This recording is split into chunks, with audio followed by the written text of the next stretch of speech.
भारत के लोगों, आप अपने अधिकार के लिए खड़े हो।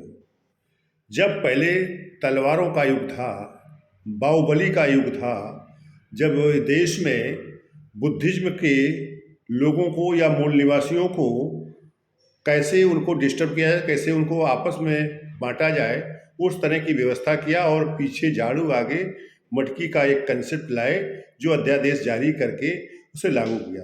तो साथियों, आज उसका बदला लेने की बात नहीं, अब आप उसको कैसे ख़त्म किया जाए। ये जो 47 में भारत आज़ाद हुआ, तब उसमें ये आया कि ये देश हम सभी का है और भाईचारे से काम चलेगा और कैसे भागीदारी का देश बने, प्रतिनिधित्व का आधार रहे। तो इस तरह से देश को बनाया गया, उसको संविधान दिया गया, कानून दिया गया, व्यवस्था हुई। तो उससे जो है देश को शुरुआत हुआ। आज जो उस बुद्धिज्म के सिस्टम में या उसके जो गुलाम बनाने का या मानव से बाहर करने का जो स्थिति पैदा की गई थी, वो धीरे धीरे करके काफ़ी हटी है। और लेकिन फिर ये सरकार बनी है तो ये उसी तरीके से काम करना चाह रही है, काम कर रही है कि लोगों को अंदर डर घुसेड़ रही है। उनको किस तरह से उत्पीड़ित किया जाए, कैसे उनको मारा जाता है, कैसे वो मुच्छ रखारा मारा उसको दमन किया जा रहा है, कैसे वो घोड़ी पर चल के बारात जा रहा है। तो इस तरह से तमाम तरह के उसको उत्पीड़न किया जा रहा है, बहन बेटियों के बलात्कार करके। तो इससे जो है जो प्रगतिशील के लोग हैं उनको और इससे जिस समाज पर ये तरह के उत्पीड़न हो रहे हैं उन सभी को मिलकर इसे दूर करना होगा और उस तरह के लोगों को कैसे समझाया जाए, कैसे उसके राइट के अधिकार के लिए बात उठाई जाए। आज तक उनके राइट की बात नहीं उठाई जा रही, उनकी भागीदारी की बात नहीं लोग कर रहे हैं। यहाँ तक कि जो पीड़ित समाज है वो भी नहीं, वो अपनी अपनी भागीदारी को स्थापित कर रहे हैं और वो बाबा साहब की बात करते हैं, वो पटेल साहब की बात करते हैं, वो इस देश में सबकी बुद्धिज्म की बात करते हैं और भाईचारे की बात करते हैं। लेकिन साथियों, लेकिन वो लोग उस विकृत सामाजिक व्यवस्था के हिस्सा बनने में देर नहीं लगाते हैं और जिसे नेतृत्व दिया जाता है वो नेतृत्व करने लगता है। जब नेतृत्व पा जाता है तो वो उस व्यवस्था का हिस्सा बन जाता है और इस व्यवस्था से दूर हो जाता है और इस व्यवस्था में जो काम करने वाले विचारक हैं वो मायूस हो जाते हैं।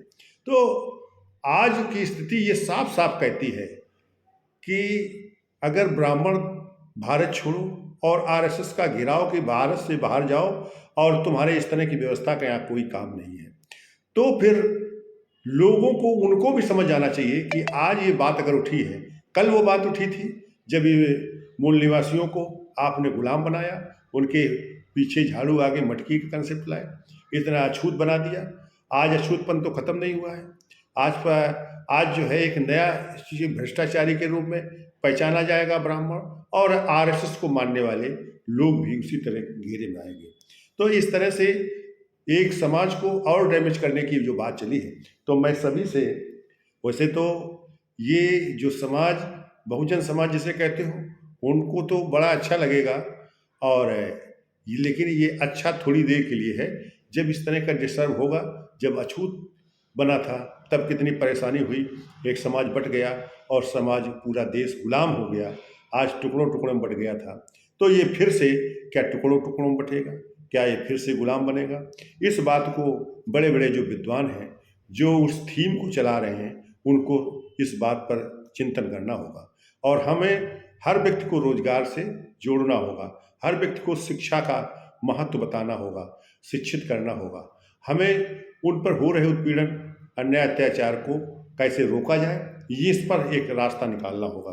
तभी इस देश में लोगों में भाईचारा आएगा और लोगों के खुशहाली आएगी, तभी लोग विकास से जुड़ेंगे, तभी यह देश आदर्श भारत बनेगा और आदर्श भारत जब बनेगा तो यह देश विश्व के स्तर पर गुरु के रूप में जाना जाएगा जैसे कभी था।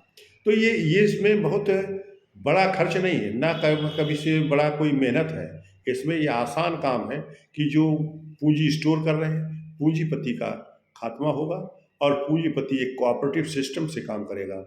पूंजीपति दो तरह के हैं, एक लाइजनिंग लुटेरा पूंजीपति हो गया है और दूसरा उद्योगपति, वो भी लाइजनिंग का अपने साथ रखकर वो भी उद्योगपति भी बहुत बड़ा हो गया है, यहाँ तक कि विश्व स्तर पर वो पूंजीपति के रूप में जाना जाता है।